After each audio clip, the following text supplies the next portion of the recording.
अस्सलाम वालेकुम, आप देख रहे हैं अनीक नाजी ऑफिशियल यूट्यूब पर।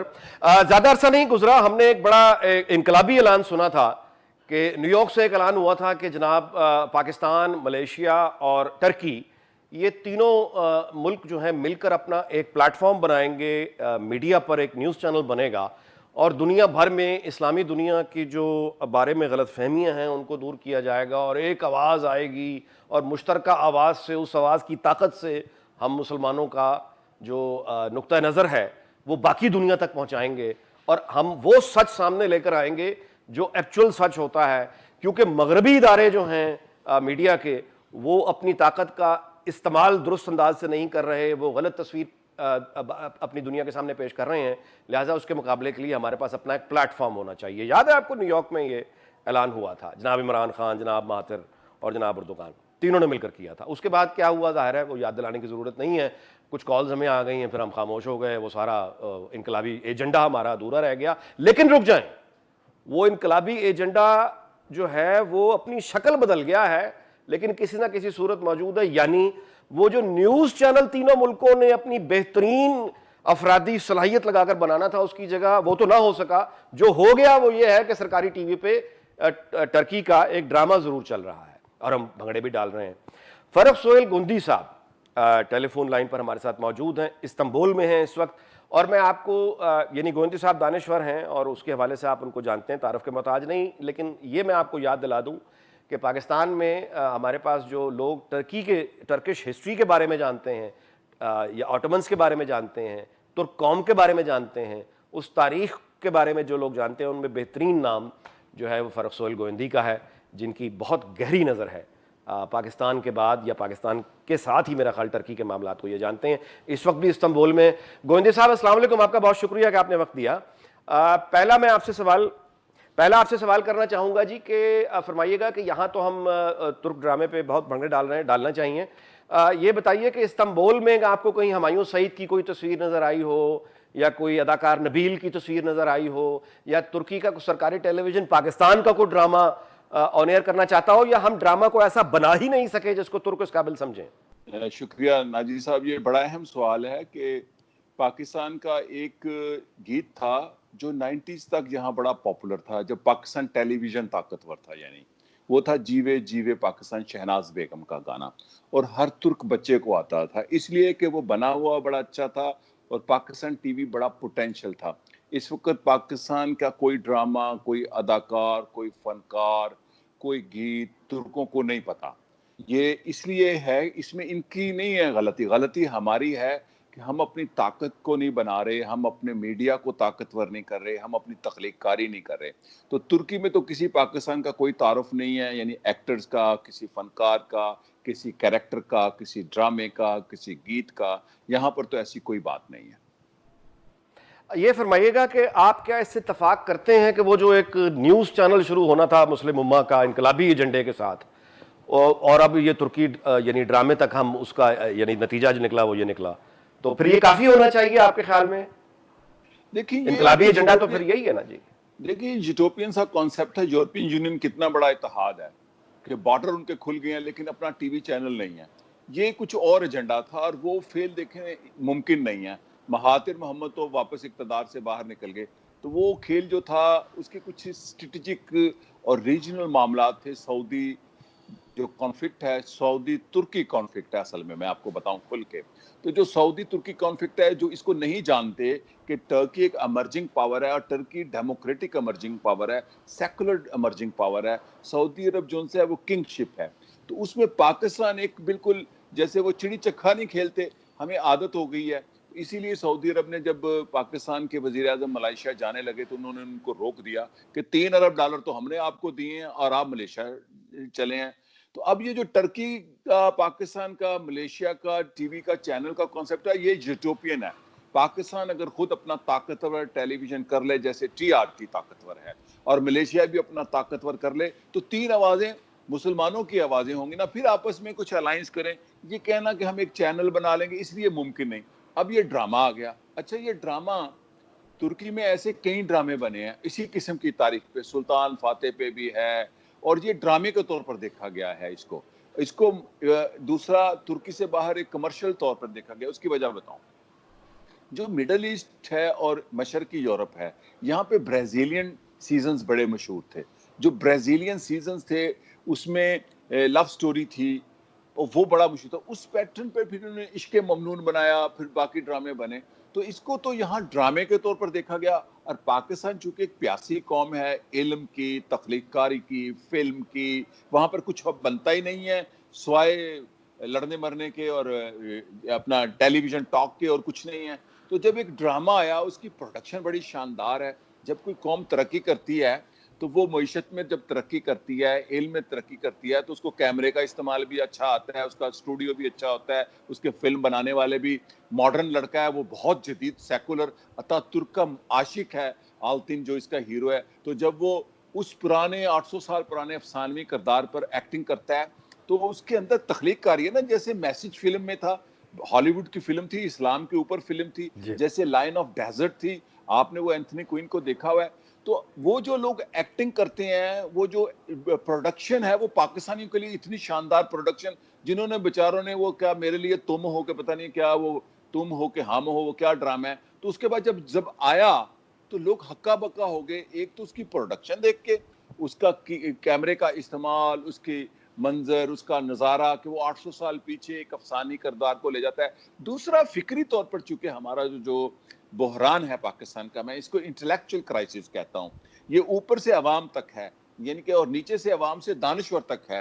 وہ فکری بحران اتنا ہے کہ جب کوئی پیاسا ہوتا ہے اس کو اپنی زندگی چاہیے تو گندا پانی بھی پی لیتا ہے. اب ہم نے ڈرامے کو مینیفیسٹو سمجھ لیا ہے. ترکی میں تو یہ ڈرامہ مینیفیسٹو نہیں ہے, ڈرامہ ہے, اس کو ڈرامے کے طور پر دیکھا گیا ہے اور پاکستان سے کم دیکھا گیا ہے. اچھا گونجی صاحب فرمائیے گا کہ کچھ معاہدات کا ذکر ہو رہا ہے بڑے زور و شور سے کہ 2020 آ گیا ہے, اس کے بعد 2020 یعنی کہ 3 سال کے بعد کچھ 100 سال مکمل ہوں گے, کچھ کسی معاہدے کو موجودہ سال میں 100 سال مکمل ہو چکے ہیں. اب ترک افواج نکلیں گی غالباً گھوڑوں پہ شاید نکلیں, اور کئی ممالک کے اوپر وہ چڑھ دوڑیں گی, اور حجاز مقدس بھی شاید ان کی تحویل میں آ جائے گا. ذرا ان معاہدات پہ بھی روشنی ڈال دیجئے, اور اس کے بعد پھر میں آپ سے ایک اور سوال کرتا ہوں. جی دیکھیں 1920 میں ایک آٹومن نے معاہدہ کیا تھا, معاہدہ سیورے. اس معاہدے میں چونکہ جنگ عظیم کے بعد ترکی ہار گیا تھا, 16 لاکھ لوگوں سے زیادہ ان کے لوگ ہلاک ہوئے تھے, کچھ 4 لاکھ کے قریب فوجی ہلاک ہوئے تھے, ان کے پاس روٹی نہیں تھی, کپڑے نہیں تھے. تو امپوز کیا تھا فرانس نے, برطانیہ نے اور ساری غیر ملکی اتحادی طاقتوں نے کہ آپ یہ معاہدہ کریں. اس میں سارا بلکان چلا گیا, یونان چلا گیا, عرب چلے گئے. وہ تھا معاہدہ سیورے, اور استنبول چلا گیا. تو جب معاہدہ سیورے ہو رہا تھا تو اتا ترک نے 1919 میں یو ایس ارض روم کانگریس کی تھی, اور وہ جو 19 مئی کو جو کل اس یہاں قومی دن منایا گیا ہے کہ میں اس معاہدے کو نہیں مانتا, میں جنگ کروں گا. اور یہ سارے آٹومن سپاہ سالار تھے. اس کے بعد انہوں نے جنگ جیتی. 1923 میں ترکی ایک آزاد ملک بنانے میں کامیاب ہو گیا. اس کو وار آف انڈیپینڈنس کہتے ہیں. 3 سال مسلسل جنگیں لڑیں انہوں نے, فرانس کے خلاف, برطانیہ کے خلاف, اٹلی کے خلاف اور یونان کے خلاف, اور ان کو شکست دیا تھا ترک نے. تو نئی ریپبلک بنائی تو انہوں نے معاہدہ لوزین کیا. معاہدہ لوزین یہ تھا کہ وہ نہیں تھے مانتے کہ ترکی ایگزسٹ کرے گا. معاہدہ لوزین ایک نئی ریاست کی سرحدات کا اور اس کے وجود کا ضمانت ہے. اس میں ایسی کوئی بات نہیں ہے کہ جی 2023 میں سلطنت عثمانیہ بحال ہو جائے گی, اور جہاں کہانی ہے وہاں تو اس کا کوئی ذکر ہی نہیں ہے ترکی میں. اگر یہ سلطنت عثمانیہ بحال ہونی ہے تو اردوان کا مجھے ایک نقطے میں بتا دیں کہ انہوں نے کہا ہو کہ 2023 میں سلطنت عثمانیہ بحال ہو جائے گی اور حجاز مقدس آ جائے گا اور 40 ممالک آ جائیں گے. ایسی کوئی کہانی نہیں ہے. پاکستان کے لوگوں کو غلط فہمیوں میں رکھنے کے لیے, فکری بحران پیدا کرنے کے لیے, فکری انتشار پیدا کرنے کے لیے ایسی خوشخبریاں سنائی جاتی ہیں کہ مسیحا آنے والا ہے, سلطنت عثمانیہ بحال ہونے والی ہے, قسمت غریبوں کی بدل جائے گی. 2023 میں اتا ترک کی ریپبلک کے 100 سال ہوں گے. ایک سیکولر جمہوری قوم پرست ریاست جس کو وہ ترکیہ جمہوریہ یعنی کہ ریپبلک آف ٹرکی کہتے ہیں, اس کے 100 سال منانے جا رہے ہیں. یہاں تو اس کا کوئی ذکر نہیں ہے کہ معاہدہ لوزین کے تحت بحری جہاز چلیں گے اور تیل نکلے گا. جو بات میں گونجی صاحب جو بات میں سمجھنے سے قاصر ہوں وہ یہ ہے کہ یہ کہانیاں جو تحریر اگر آپ پڑھیں تو یہ بڑے یعنی پروفیشنل لوگ ہوتے ہیں جن کی یہ تحریر ہوتی ہے. یعنی ایسا نہیں ہے کہ کوئی دکاندار اٹھا, پھیری والا اٹھا اور اس نے ایک یہ تجزیہ اس طرح کی بات کر کے پھیلانا شروع کر دی ہے. یہ بڑے ان کی تحریر آپ دیکھیں تو یہ صاحب مطالعہ لوگ ہوتے ہیں جنہوں نے یہ ساری کہانی لکھی ہوتی ہے.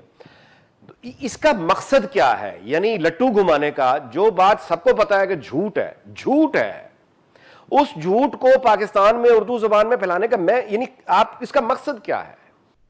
اس کا مقصد یہ وہ لوگ ہیں جو پہلے یہ کہتے تھے کہ نشت ثانیہ ہو گیا. برزنسکی نے اسلامی جہاد شروع کیا تھا، امریکی صدر کے سلامتی کے ایڈوائزر جنہوں نے افغان جہاد شروع کیا تھا کہ جب سوویت یونین کو شکست ہوگی، افغانستان کو شکست ہوگی تو پاکستان دنیا میں ایک بہت بڑی طاقت بن کر آئے گا.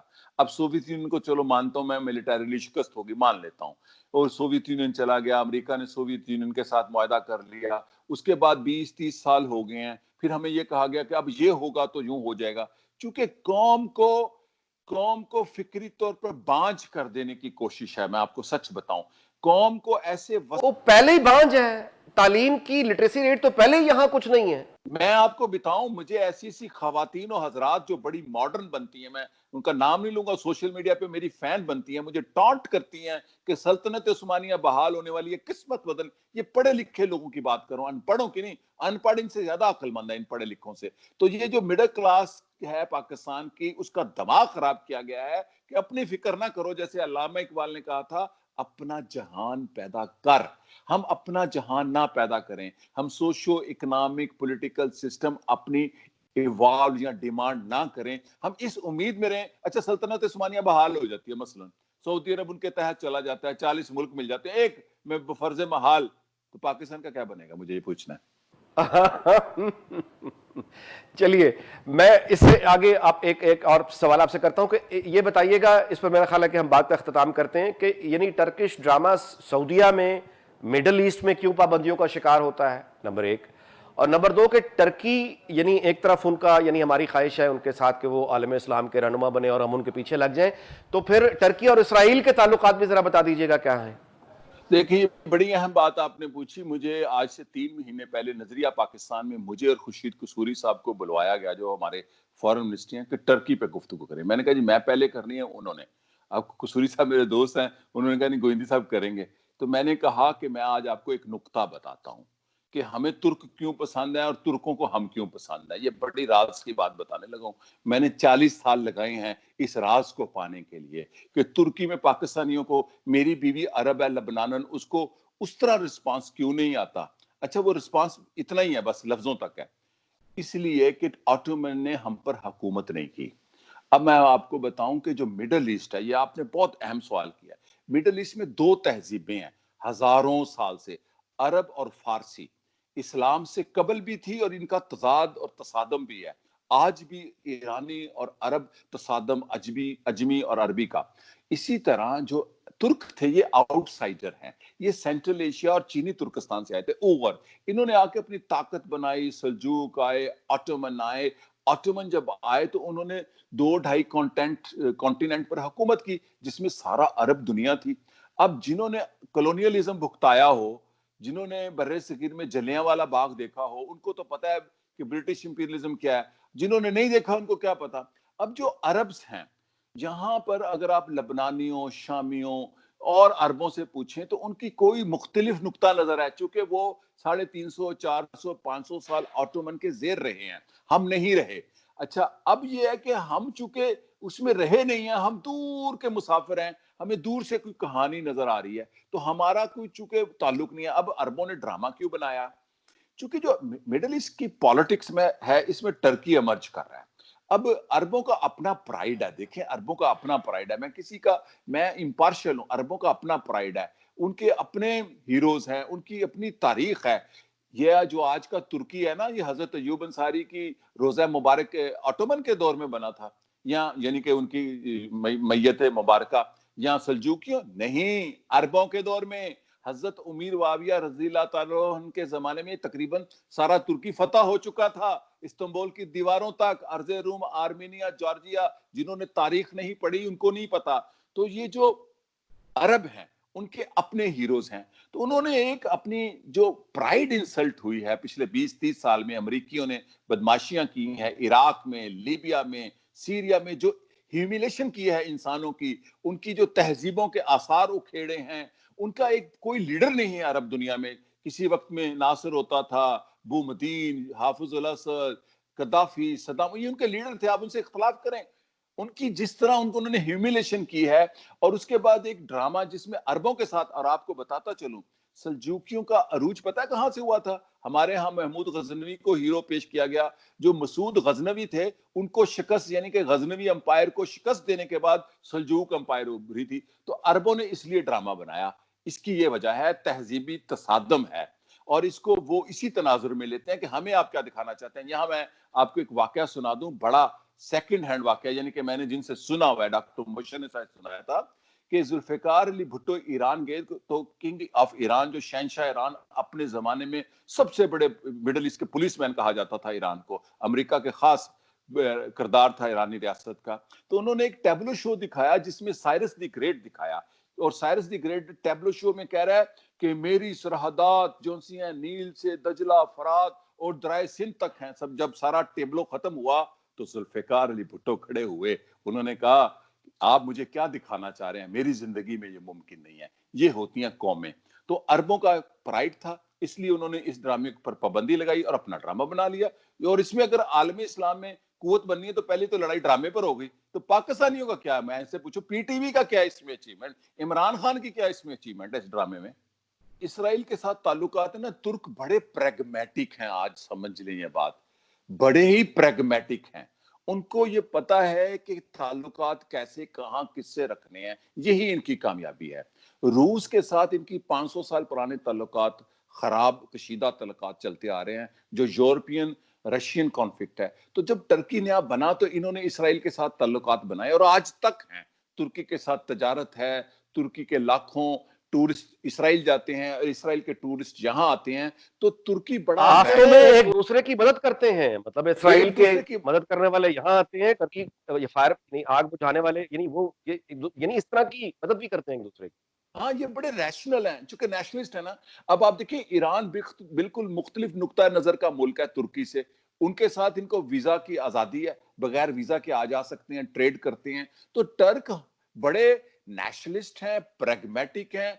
हम पाकिस्तानी इस चीज को समझने का, अच्छे भला मैंने फॉरेन सेक्रेटरी साहब देखे हैं पाकिस्तान के, क्योंकि वो ब्यूरोक्रेसी में होते हैं, उनको चीजों का इंटेलेक्चुअल तो नहीं ना होते, वो फाइलें पढ़ते हैं या अंग्रेजी अच्छी लिखते हैं, उनको जो कल्चरल, इंटेलेक्चुअल, इन डेप्थ का नहीं पता कि तुर्क इतने प्रैग्मेटिक कौम है, इतने कौम परस्त हैं कि वो इसराइल से भी ताल्लुकात रखते हैं, रूस से भी रखते हैं, अमेरिका से भी रखते हैं, ईरान से भी रखते हैं, आर्मीनिया से भी रखते हैं। अब जब ताल्लुकात अच्छे होने लगेंगे तो सऊदी अरब से भी रख लेंगे। तो इसराइल के साथ ताल्लुकात पर यहाँ अगर कोई इख्तलाफ करता है तुर्की में, तो आपको बताऊं कौन करता है? कम्युनिस्ट करते हैं, लेफ्टिस्ट करते हैं, सोशलिस्ट करते हैं। और वो उसकी बैकग्राउंड एक रिलीजियस स्टेट की है कि इसराइल एक रिलीजियस स्टेट है, इस बुनियाद पर करते हैं। अदरवाइज तुर्की बड़ा प्रैग्मेटिक मुल्क है, इसीलिए तरक्की कर गया, और बड़ा नेशनलिस्ट कौम है, इसीलिए तरक्की कर गए। इसराइल के साथ ताल्लुकात की भी वजह यही है जी।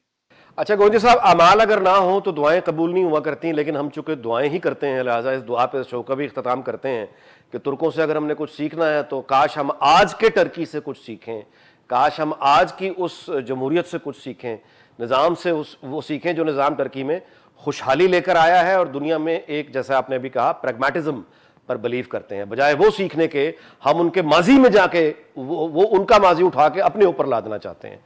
गोंजी साहब, आपका बहुत बहुत शुक्रिया, आपने हमें वक्त दिया। इंशाल्लाह आपसे दोबारा रहनुमाई के लिए गुफ्तगू होती रहेगी। गुफ्तगू आपने सुन ली, आपसे फिर इंशाल्लाह अगली नशिस्त में दोबारा मुलाकात होगी किसी नए मौजू के साथ। देखते रहिए अनीक नाजी।